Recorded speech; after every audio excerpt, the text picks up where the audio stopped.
Do you ever read something and just think, this cannot be good, and I really want to watch it as a result of that? Because that's exactly how I felt with Jungle Jitters. This is a 1938 Warner Brothers Merrie Melodies cartoon directed by Freleng with a story by George Manuell with Phil Monroe as the gag writer. And I believe this is now part of the Censored 11, or it became part of the Censored 11, and rightly so. This is the description that I had when I first came across the title and I googled it to see what it was about.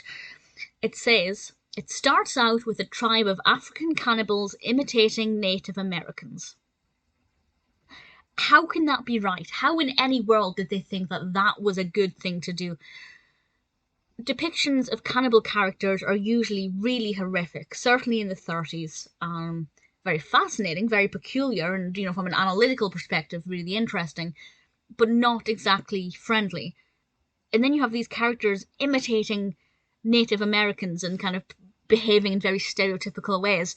I just thought, this cannot get off to a good start, and it doesn't. It's engaging, it's captivating. I couldn't take my eyes off of it, but not for the right reasons. And we have these characters doing this, and it's very, very unusual and uncomfortable, and doesn't for a second surprise me why it became part of the Censored 11.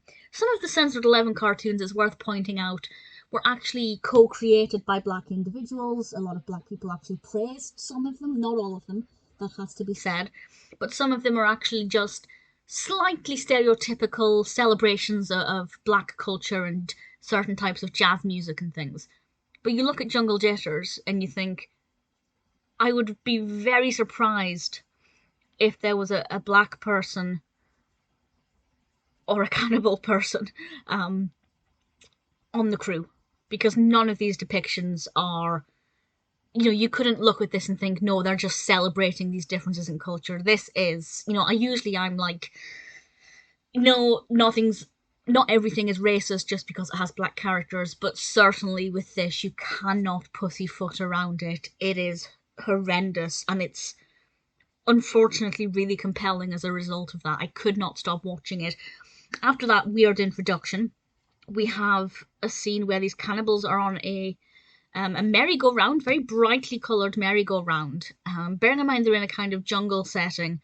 I don't know exactly where it's meant to be set, but they're in this kind of rural setting where we have a lot of earthy tones and browns and greens and black colours. And then we have this bright merry-go-round, and it's done to the Warner Brothers Looney Tunes theme, which is the merry-go-round broke down. And it feels so out of place. And then a salesman comes along, knocks on the doors of these cannibals, and they start to try and cook him, and they have weird encounters with other characters, and it's a chaotic mess. It doesn't really make any sense.